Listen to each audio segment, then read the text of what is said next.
I always think that's the funniest message. Okay, so we got chapter 4 of Ruth, and it's actually was very sad for me preparing this earlier because it's the end of Ruth. By the way, for you guys, we decided that we're going to be starting Philippians, which is all about joy in the middle of suffering, which kind of mirrors Christmas because it's supposed to be joyful in the middle of a lot of cold suffering and finals and end of the year work. Very theme fitting.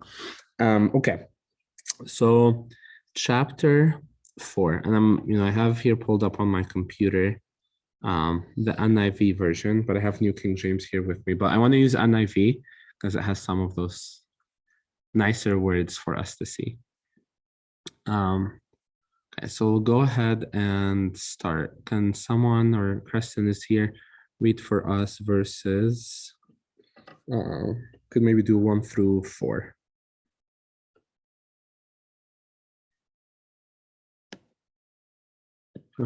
I'll do it. Meanwhile, Boaz went up to the town gate and sat down there just as the guardian redeemer he had mentioned came along. Boaz said, "Come over here, my friend, and sit down." So he went over and sat down. Boaz took 10 of the elders of the town and said, "Sit here." And they did so. Then he said to the guardian redeemer, "Naomi, who has come back from Moab, is selling the piece of land that belonged to our relative Elimelech. I thought I should bring the matter to your attention and suggest that you buy it in the presence of these seated here and in the presence of the elders of my people. If you will redeem it, do so. But if you will not, tell me, so I will know. For no one has the right to do it except you, and I am next in line." Okay, thank you. Okay, so some background, more of like history. So we see this a lot in Leviticus and Deuteronomy, where it discusses this idea of land redemption. So if we look at verse 3, in the middle of it says, Naomi, who's come back from Moab, is selling the piece of land that belonged to a relative Elimelech. And actually, they're saying, history-wise, they're saying most likely she had already sold it when she came back, or Elimelech sold it from beforehand, before leaving. And it was now time, and again, one concept that we need to keep in mind is land in the Bible, or Israel, in the land of Israel, and God made this promise with Moses and with Joshua, is land in the Bible never belonged to the people.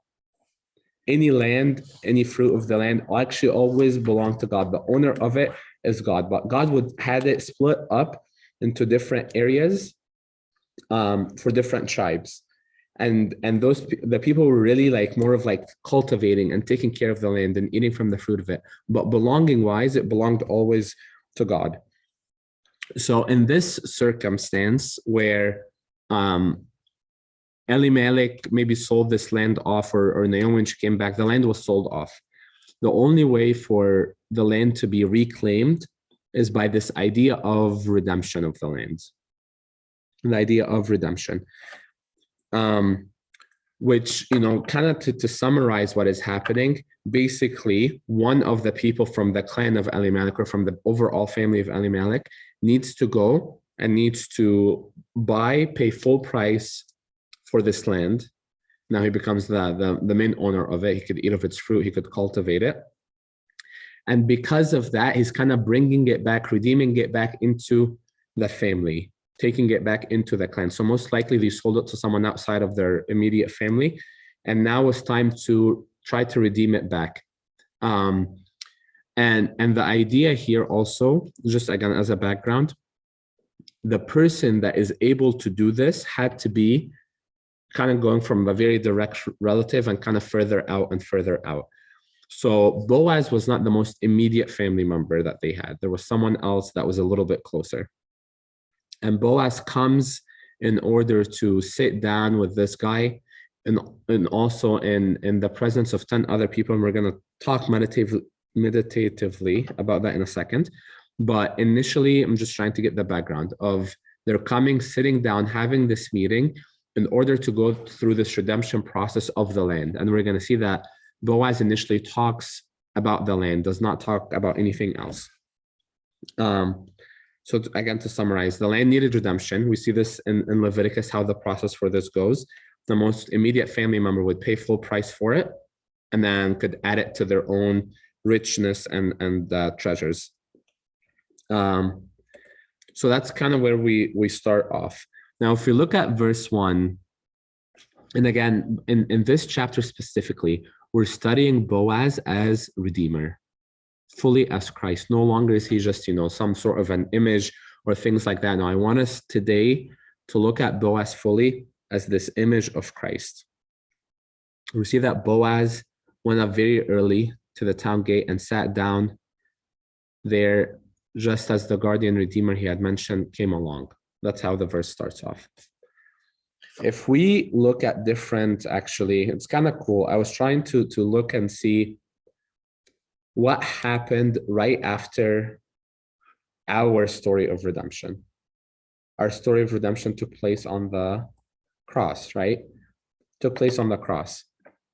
Actually, it was showing, like I'm studying Hebrews right now. So if we look at Hebrews 1:3, it almost says, that uses the same exact verbiage.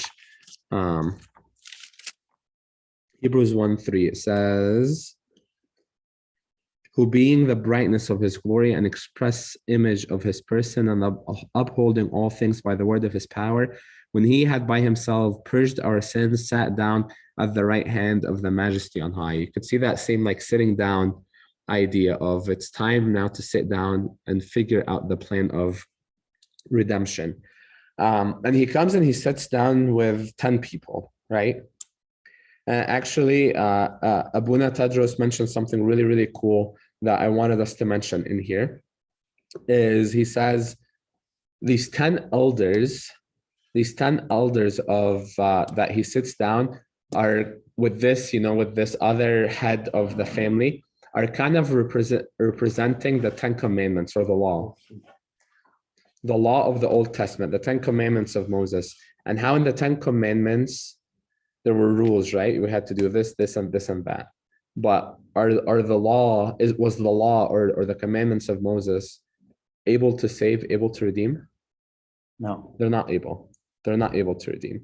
And this is where Boaz comes in as the person that kind of bridges those commandments with now his own redemption, his own grace. It's a very beautiful imagery looking at it from that perspective. Okay, so they sit down and they start this discussion of between the unknown elder of the family and Boaz. He says, I want to bring this matter to your attention and suggest that you buy it in the presence of the people sitting here. If you will redeem it, do it. If you will not, tell me, so I know, for nobody else has the right to redeem it except I am next in line. And the man responded, saying, I will redeem it. I will redeem it. Mhm. They're talking about what so far? The land. The land. They're talking about the land. And you could almost tell like it has this selfish kind of attitude, right? They're going in, he was like, the land, okay, I'm in. Like he doesn't think about it, he doesn't consider it. We don't see him hesitating at all. Right away he says, I will redeem the land. I'm gonna add to my nice riches. I'm gonna grow a little bit more. Redeem the land. Just into my mind now that the guy has no name. The Bible, even the guy is not worthy to have his name in the Bible because he's the man of selfish, a man who chooses to live for himself. He didn't think about others. He didn't think about that poor, lady that she left her family and left everywhere to come, and instead of that, he just thought of taking her land. That's why the Bible felt that the guy is not even worthy to say his name in the Bible, Right. Yeah. And actually in the Hebrew, when Boaz calls for him, he actually tells him, Mr. So-and-so, like it actually translates to so-and-so. The in Arabic, say fulan al-fulani. Fulan al-fulani. Really? Yeah, it's in Arabic. You say fulan al-fulani. Yeah. Really? That means that you say it to any ignorance, Yeah. because he's in ignorance. He a guy just live for himself. And Right. that's, you know, Interesting. Right. Living just for, land is in mind? Absolutely. Interesting. Absolutely. I think his name, if you think about it also, if we're talking about God, Jesus as Boaz as Jesus, and the land is our eternal life. So that guy, his name is not written in the book of life. Mm. That's why Mhm. they don't even want to mention his name in the Bible. Yeah. You know. Yeah. He chose to stay outside. He chose not to be in the process of redemption. And I'm just thinking, I was thinking while preparing, and you guys are used to me by now, like my questions are very, maybe a little bit odd at the time. But I was trying to think, if let's say Ruth and Naomi were overhearing the conversation, and right away this man said, I will redeem it. What do you think their reaction would have been? Did they want this man to redeem No, it? they didn't want They it. didn't want him. No. They didn't want him, Yeah. right? They're eyeing who? They're eyeing Boaz, Boaz. yeah. They want Boaz. They want Boaz. But as soon as this man said, I will redeem it, like I'm imagining them sitting down, they're like, this Salib, like, here, really? Like, this is what we're doing? Like, Boaz, you're supposed to have a plan. And maybe you guys are getting at what I'm getting at. Yeah. Boaz, you're supposed to have a plan. What do you And mean then you're there's going to let somebody this man came in redeem there it? and damage the whole thing. Yeah. Right. To them, it might look like this is the end of the story. Now we're going to be in misery. We're going to lose our land. He's never going to give it to us. The guy's obviously doesn't have the greatest intentions in the world. I'm judging him, but that's okay. What is the plan here, Boaz? What is the plan here? And keep in mind who Boaz is and how sometimes we're only looking at the event. We don't understand Boaz's overall big picture. We don't know his full plan. We stopped at 4 because we don't know what Boaz is going to say next. But in our day-to-day life, we need to trust that Boaz will have something to say next. Right? It might be very easy in our lives to look at one event or something that takes place, and all of a sudden it's, well, like, God, this is obviously in your control. Why is this happening? Why is it stopping right here? You're on board with me doing this or taking this step or whatever it may be, but this is not according to your plan anymore. What is happening? And we really need to put our trust in Boaz. Remember, the last chapter ended with Ruth and Naomi sitting back, fully submitting, waiting to see what Boaz is going to do. Any comments there?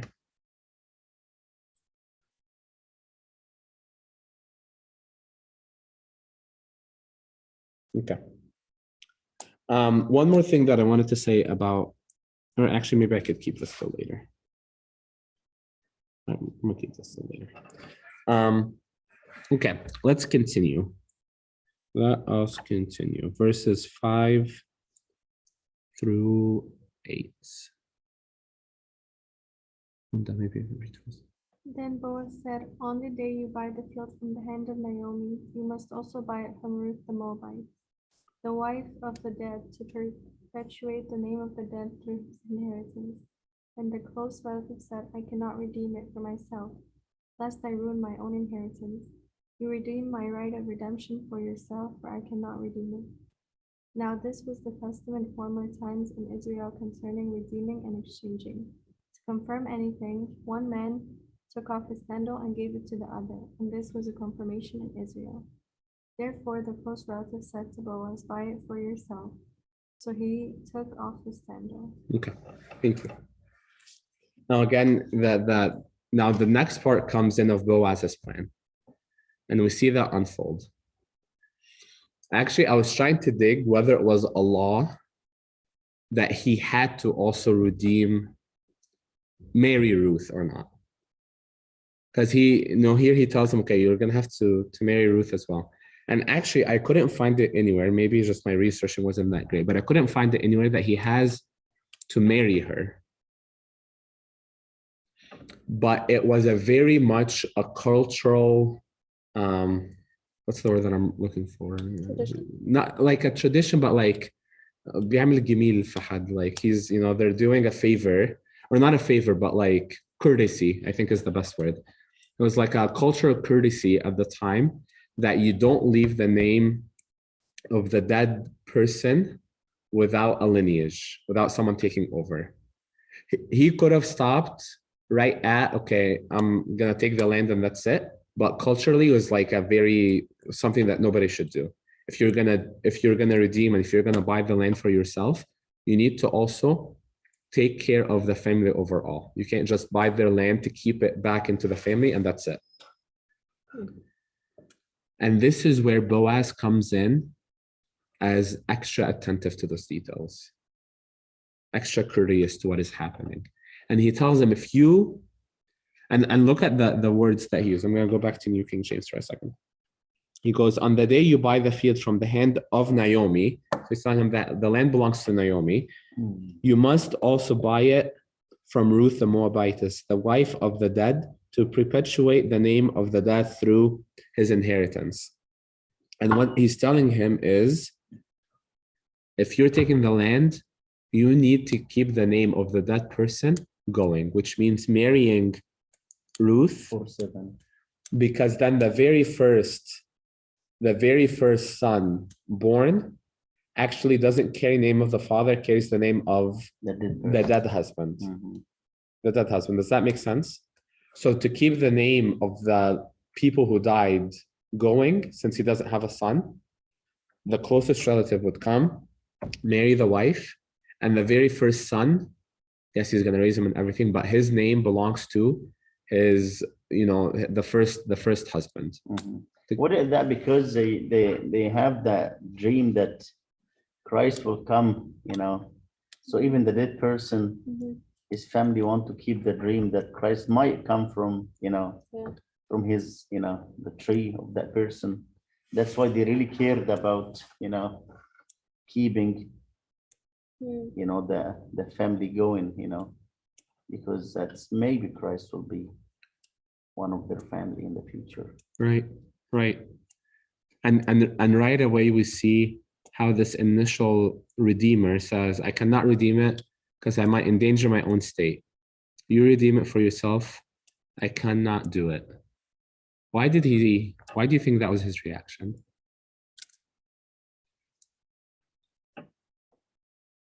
We're in verse 6 for anyone that is joining. Well, it's not easy for anybody to like bring a child for somebody else.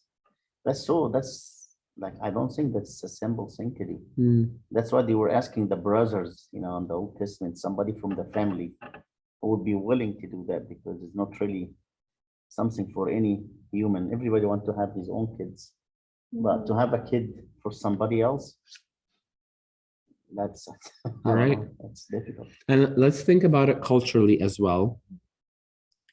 What is going to endanger him, Preston? He won't carry his name forward. We won't carry his name forward, right? Mhm. Maybe some of his inheritance now goes to this other family and splits it that way. Why else also is he endangering not just his own state, but like his own name? Well, remember, Ruth is not from, from Israel. Right. Okay, so that's a little bit also another issue for them. It's a curse for them. Right. So Right.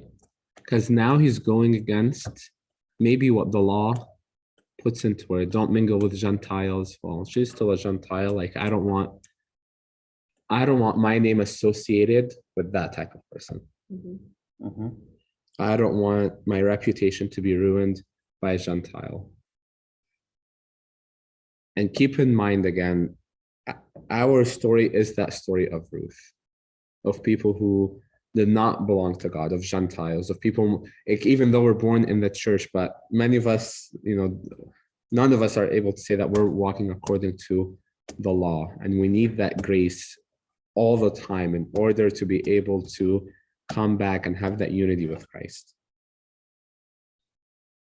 The redemption that we need in our lives, the redemption that they're talking about right now, just like this other guy said, only Boaz could redeem us. if he's, a representative of the law or of the world or the devil, whatever, however you want to view this guy, he said at the very end, I cannot do it. That's how he ended his statement.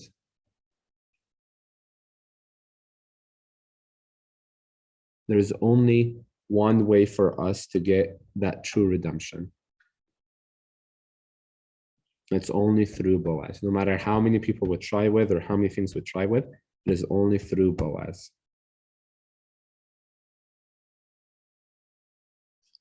Then it continues, the custom of taking the shoe off or the sandal off. So this Redeemer, was almost as if he's like, get rid of this from me. Like, I don't want it. Didn't even wait for someone to tell him, okay, take your shoe. He just took his shoe off or sandal off and gave it to Boaz. Here, buy it for yourself. And he removed his sandal.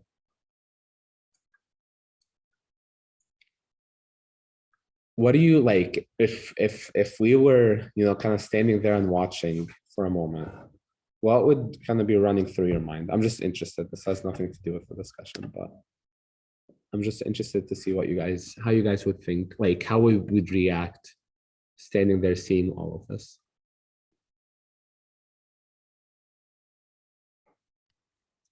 I would feel relieved after knowing that the man wouldn't be the one owning the land, but also kind of weirded out that the sandals being given to the person. Why are you taking your ship off, man? Yeah, what's happening? What does this mean?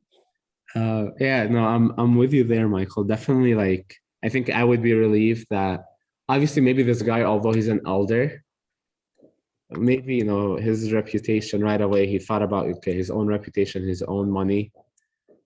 And I think us as a community, we would see that this Ruth person is very hardworking. She's very sweet. She's all of these things. She deserves something that would take care of her. Which is why if we continue reading verse 9 and 10.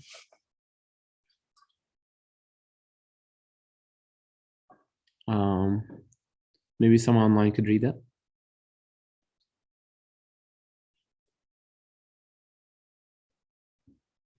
Actually, 9, 10, 11, and 12. And Boaz said to the elders and all the people, you are witnesses this day that I have bought all that was Elimelech's and all that was Chilion's and Mahlon's from the hand of Naomi. Moreover, Ruth the Moabites, the widow of Mahlon, I have acquired as my wife to perpetuate the name of the dead through his inheritance, that the name of the dead may not be cut off from among his brethren and from his position of the gate. You are witnesses this day. And all the people who were at the gate and the elders said, we are witnesses. The Lord make the woman who is coming to your house like Rachel and Leah, the two who built the house of Israel, and may you prosper in Ephrath and be famous in Bethlehem. May your house be like the house of Perez, who Tamar bore to Judah, because of the offspring which the Lord will give you from this young woman. Okay. So there's a little bit to unpack there. How do you like envision Boaz saying this? I'm trying to get us, into the story a little bit. Because it's a very cool scene. I really wish I was there during that time. How do you think Boaz was speaking when he was saying all of this? Proud. Very proud, right? Very proud. It's like like it's almost like how I'm envisioning it. Those like chick flick movies that very cutesy where like the guy finally like gets the girl and he's like cheering and running around. That's how I'm envisioning this. Is Boaz is saying, like, okay, all of you guys, you're witnesses that I took the land, but more importantly, I'm taking Ruth as my wife to keep the name of the dead, and the name would not disappear from the family, and you are witnesses to this. Very excited and very, energetic and very happy and joyful. maybe like Naomi's overhearing "Tazakharat min wara." Like that's how I'm envisioning the scene is happening. Because look at how the people react. People go, we are witnesses. The Lord make this woman like Rachel and Leah. May you stand in Ephrathah and be famous in Bethlehem. Your offspring be just like the family of Perez, whom Tamar bore to Judah. Very excited response. They like took some of the best people in the book of Genesis and stuck their names to be a type of blessing. Something, and again, every time I read like the chapter again, I notice something new. It's the beauty about the Bible. Why do you guys think they mentioned Rachel, Leah, and Tamar? Those were the three women that they mentioned in here. That was going to be my first question. Why those specific names? Because aren't they the wives of Jacob? So Rachel and Leah were the wives of Jacob, and they bore a lot of sons, right? So from that, yes, there's going to be a huge blessing there. But I think there is something else why they picked out these names. Who were these people? Were they Moabites? They were not Moabites, but they were Gentiles. Mm. Even like Rachel and Leah, they came from the house that, the cousins of, but they're not, the Israelites are the people that are, the children of Jacob. So they were just, outsiders. And Tamar was very much an outsider, who bore Perez to Judah. So all of these people are outsiders that they're saying, okay, come, we hope that this blessed woman that you're going to have, this truth that you're going to have is such a blessing, just like these women were to all of Israel, not just to us. Even though they were outsiders. Right. Even though they were outsiders. And, the people also bless him saying, may you have standing in Ephrathah and be famous in Bethlehem.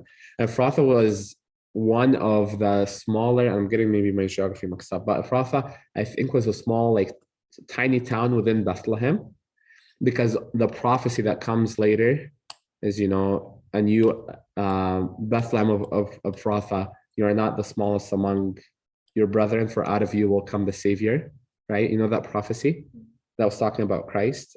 They're also, which again, the symbolism there, saying to Boaz, you're going to be standing up in Ephrathah and be famous in Bethlehem. And you see that again, that imagery, that type of Christ coming in. Boaz, who we know was, when he was introduced to us earlier in chapter 2, it was saying, he's a great wealthy man in the family of Elimelech. He's not leaving, but his standard and the people that he's supposed to be looking at is supposed to be that class of people. And he's looking to someone that was practically a beggar in his field to marry her. That humility, again, exactly reflects how Christ redeemed us. Being in heaven, being on his throne, being in his kingdom, leaving all of that, taking on our ship, becoming one of our family members, so that way he can also redeem us. You see that idea of redemption hitting over and over again. A full redemption of who I am, my background, all of these things that are making me suffer and lack, all of that does not matter because of who Boaz is and how he's going to redeem. Okay? Anything else in this area?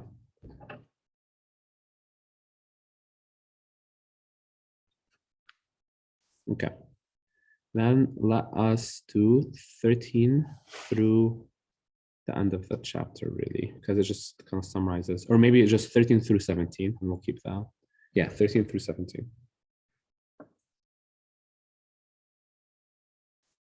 I can read it. Yeah. So Boaz took Ruth, and she became his wife.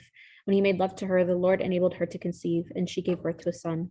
The women said to Naomi, "Praise be to the Lord, who this day has not left you without a guardian redeemer. May he become famous throughout Israel. He will renew your life and sustain you in your old age. For your daughter-in-law, who loves you and who is better to you than 7 sons, has given him birth." Then Naomi took the child in her arms and cared for him. The women living there said, "Naomi has a son," and they named him Obed. He was the father of Jesse, the father of David. Okay. Go back to 13 and 14 for a second. What is strange about these two verses? Something off about it. Which verse? 13 and 14.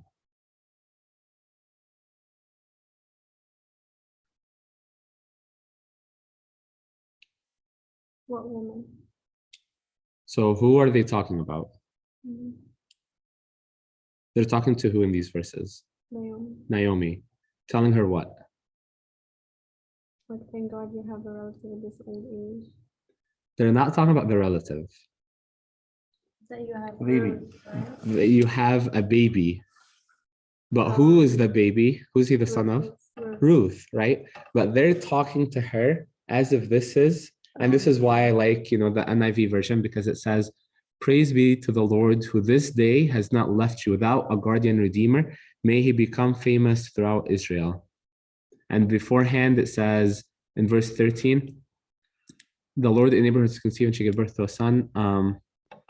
Verse 15, sorry. He will renew your life and sustain you in your old age, for your daughter-in-law who loves you and who's better to you than 7 sons has given him birth. So they're talking about the son becoming the redeemer for who? For Ruth and for Naomi. That after all of the suffering that she has been through, Naomi is redeemed through the son, through Obed, who Ruth has with Boaz. Because remember now, Obed carries whose name? David. Carries David's name later, right? Yeah. But who, on paper, Naomi. he's Mahlon or Kelly. Malhon, right? He is on paper, he is the child of Ruth or Naomi's son, right? He's keeping the name of the family going. That's why he's redeeming Naomi. And you see here, again, one event that Boaz did was able to kind of solve, it's like playing a very complicated chess game, and just with one piece, everything just falls into place. Ruth is redeemed and she's married. They have a son. Because of that son, Naomi is redeemed. She has her land back, and she has someone that carries the name of her family and continues that lineage. We're going to see everything good that comes out of it, all because of the redemption of Boaz. All because of the redemption of Boaz. And how great is Boaz in the story? Why, I have a question. Yeah. Why was it so important that they had someone to carry their name? Because the whole idea of the Old Testament is everybody wants the person who comes to redeem Israel, which is Christ, to come through their family line. Oh, okay. The biggest honor in the world was to be able to do that. When we were at the retreat, actually, and this is off topic, when we were at the retreat last weekend, we were the priest, his name was Abuna Anthony Paul, and Abuna Amina Dimitri, who used to live here as well. And I don't remember, one of them, I think it was Abuna Amina, he was saying, he read it somewhere, we don't know if it's true or not, read it somewhere that back when Saint Mary was younger, her prayer was, and to show you how, selfless she was, Saint Mary would pray that, not that she would be the mother of God or the mother of the Redeemer, that she would be the one to serve the mother of the Redeemer, because that was on everybody's mind. I want out of my lineage to come the Savior. That's why Elizabeth and Zechariah, she was so excited and happy, because she said that God removed my curse, because for them in the Old Testament, if you're not bore a child, that's a curse, because you're not worthy that Christ might be one of your family member. You know what I mean? That's why. It was a very big deal, very big deal. And we're getting and that's the thing is, to me, one of the biggest lessons from ending chapter 3 into chapter 4 is expecting Boaz to do something, knowing that he stands to his promises, that he will keep them, and expecting him to do something. And here, his grace is what works through. His redemption is what works through. Him covering covering Ruth with the shadow of his wings. All of those things are all coming from Boaz. And all that I was hoping out of the study is that all of us have this idea in mind to take Boaz with us. Take Boaz with us. Boaz means what, if we remember from before last time? Christ. So yeah, so if you would go Arabic, it's Abulais, which means the father of wealth, or in the Hebrew is in him there is strength. In him there is strength. And the question that we end up, finishing that chapter with, I'll read the last three verses. Verse 18. This then is the family line of Perez. Perez was the father of Hezron. Hezron the father of Ram. Ram the father of Abimenadab. Abimenadab the father of Nashon. Nashon the father of Salmon. Salmon the father of Boaz. Boaz the father of Obed. Obed the father of Jesse, and Jesse the father of David, who later becomes, obviously King David. All of a sudden now, and actually, let's flip to Matthew chapter 1, since we're talking genealogy. We flip to Matthew chapter 1.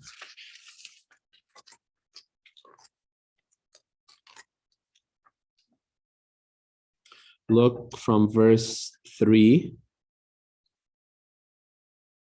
Judah begot Perez and Zara by Tamar. So there's the very first woman mentioned. Tamar, even earlier on doesn't mention Sarah or anything. Tamar is the only woman. Perez begot Hezron, and Hezron begot Ram. Ram begot Abinadab. Abinadab begot Nashon. Nashon begot Salmon. Salmon begot Boaz by Rahab, second woman mentioned. Boaz begot Obed by Ruth, third woman mentioned. Obed begot Jesse, and Jesse begot David, the king. And then it keeps going until, the end of verse 16. And Jacob begot Joseph, the husband of Mary, of whom was born Jesus, who's called Christ. 4 women mentioned in the genealogy. Who are they? Tamar, Rahab, Ruth, and then Mary, Saint Mary. 3 of them being complete Gentiles. Complete Gentiles. Outsiders, people who don't deserve to be called Jewish. And 2 of them, they were prostitutes. And 2 of them were prostitutes. Isn't that weird and nice at the same time that Christ doesn't really look the way we look to people? Sometimes we just bias to, the people that he looks virtuous. But Christ dig down to the heart. That's why, he's not ashamed to say that my grandma, she was a prostitute. Yeah. But you imagine this prostitute, if she comes to the church now, we're gonna stone her, right? The same thing, right? Christ just dig inside the person, and we're just so shallow, that we look to the outside, and that's why we cannot see the beauty of the human soul, because the outlook of the person. I have That's a sad. question, but this may be a little bit off topic. The genealogy traces back to essentially Joseph, right? Yes. But Joseph technically, so shouldn't it be the lineage of Mary and not necessarily Joseph? I was thinking that. We discussed I think that we did talk about that last time. last time, Oh. right? My bad. Yeah, and the first time when we talk about that, yeah. Well, first that there is 2 genealogy for Christ, okay? One come in Matthew, and I think that's the other one come in Luke, right? Yeah. Luke deliver a message for the Gentile, so he want to say that Christ for everybody till Adam, because the Gentile, they don't care about David or about, Right. that's not their business. They want something to be related to them. So Right. Luke was talking about the Gentiles, so he wants to get Christ to Adam. Okay. Matthew, his message is just for the Jews. That's why it's full of the customs and the traditions, and if you read Matthew, it's full of the Jewish tradition and custom, because he wants to tell the Jews that Christ came for you. Okay. So on the Jews, Christ was his name written under Joseph. Yeah. Not under Mary, because if it's under Mary's name, that's gonna be a big deal. Yeah. Right? So it has to be under under Joseph. That's why when he's trying to get it, plus remember something, Mary and Joseph from the same family. Yeah. So the background of both are the same. Right. Remember Mary when she was young, she was Yeah. in the altar, Yeah. right? And the temple. And when she reached 12 years old, Yeah. they were looking for one of her family to marry her because she cannot stay in the altar after 12 years old. That was part of the custom. So they get Joseph. But it still would have been a totally different lineage. Just her father was going to be different than his father was going to be. And the But fathers were you're going to gonna be find totally different. the grandparents Yeah. for that. Or for the them. same. Both Hey, of can them. I say something?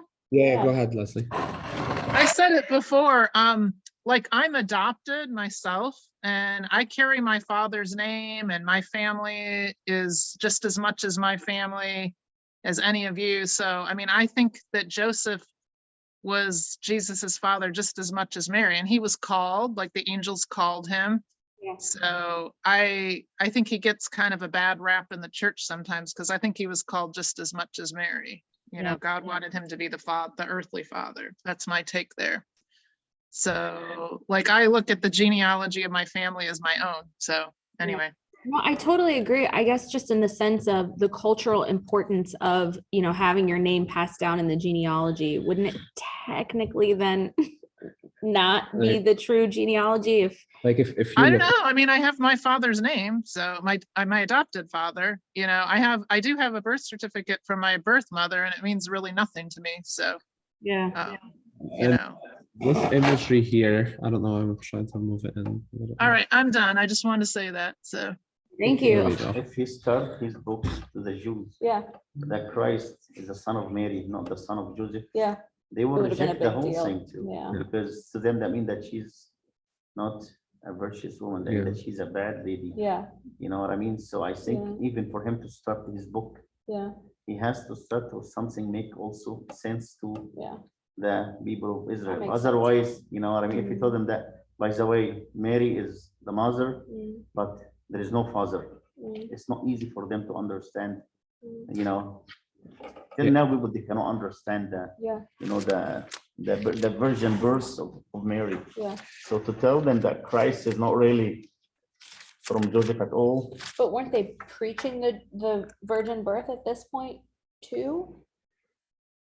I think in Matthew was more concerned about the sacrifice. Yeah, Like Matthew book is all about, what, the old sacrifice, the old, what we had done in the past. We were looking for that, Yeah, the true sacrifice to us. So his book is just yeah, focus on an area of the true sacrifice. yeah. You know what I mean? So the virgin birth and all these things, Mm, it doesn't mean anything to the Jews, by the way, Yeah, because that the makes Jews, they were sense. expecting Christ to come Right. from a regular family. That's why any lady that doesn't bore a baby, for them, not. she's a curse. You know what I mean? It's just kind of Yeah. their Yeah, mentality. that I makes think sense. so. Yeah.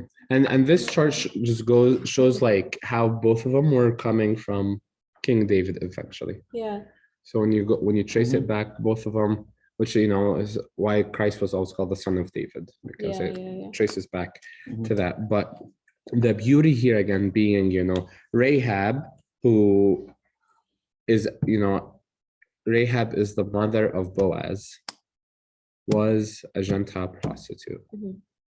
Wasn't that also make it easy for Boaz to accept To to marry accept her. somebody also? Right. And that's, I think, guys like you as a servants, we all sinners, right? We all do lots of bad things.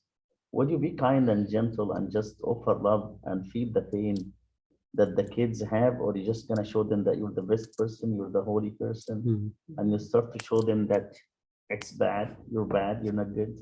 I think That because we actually have like specific sins, all of us, and when we find someone who has the same sin, it's less likely that we'll judge them.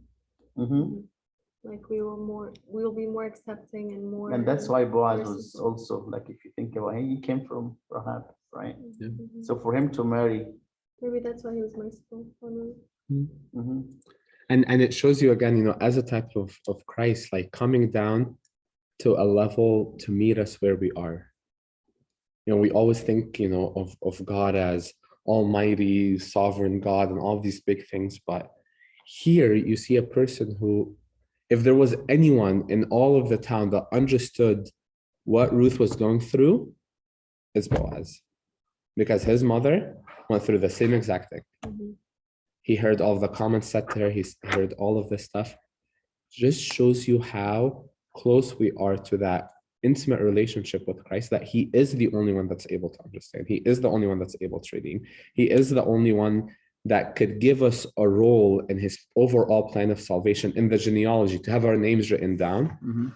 Boaz is the one that's able to do this, that we are that chosen bride that he willingly chose for himself to come and to redeem us through that full union. That's the idea of, the Eucharist that we have. That's the idea of living a life in the church, is that you participate, and through this participation, you're becoming more and more integrated into being that full union. That is not going to happen until we're all up there with him. But this like betrothal, if you want to call it, this engagement area that we're in right now, is to prepare us and to get us ready for that union, because we are his chosen bride. Look at Ephesians. Flip with me quickly. I'm only going to have you do this once or twice. Ephesians 5. Ephesians 5, 31 and 32.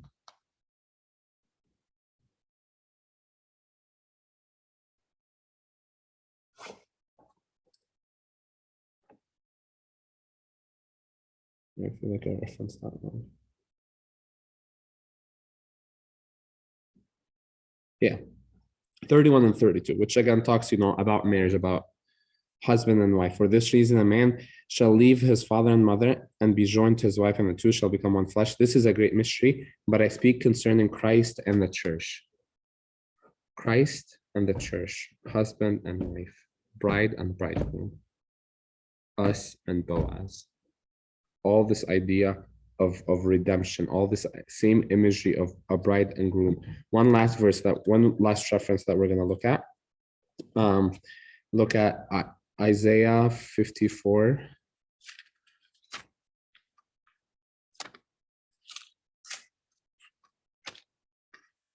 Four through 8.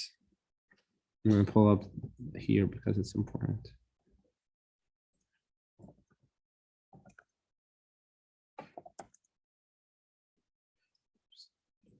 Okay.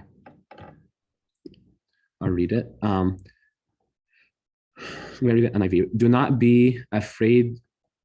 You will not be put to shame. Do not fear disgrace. You will not be humiliated. You will forget the shame of your youth and remember no more the reproach of your widowhood.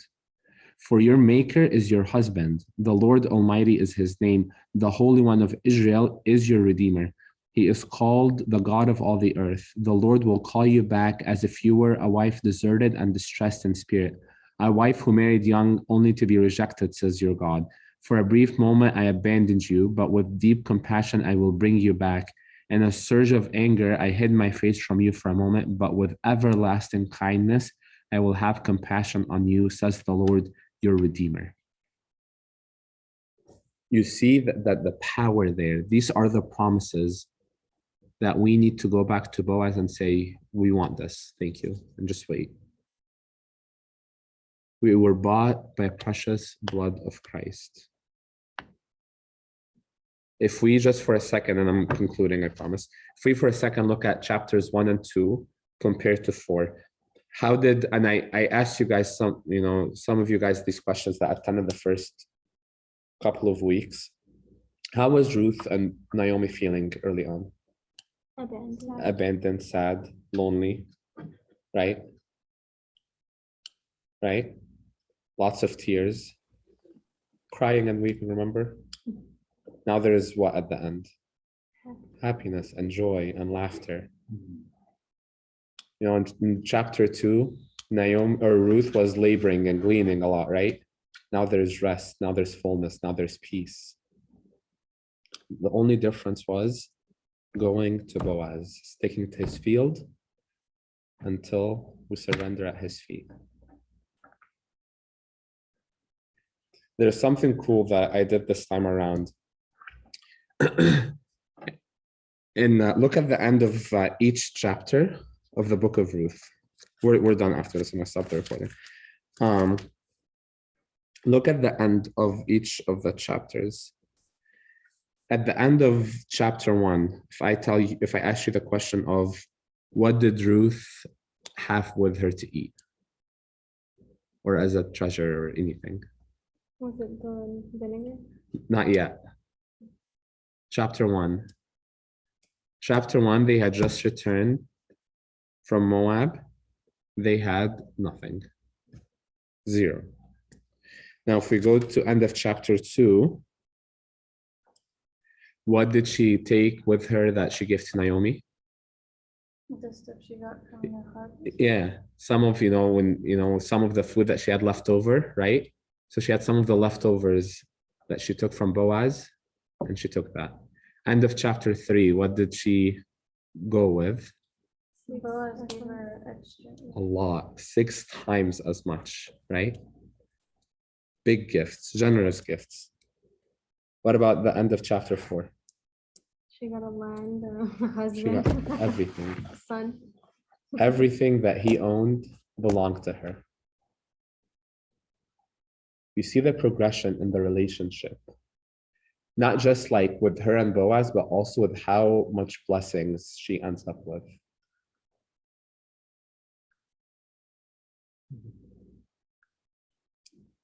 This is the story of Boaz.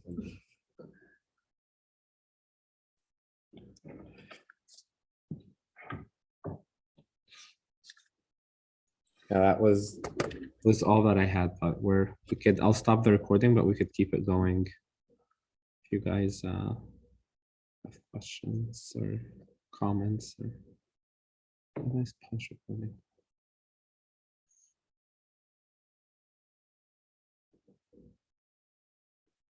Oh, I think I have to end the meeting for it to stop recording. Okay. Oh, no.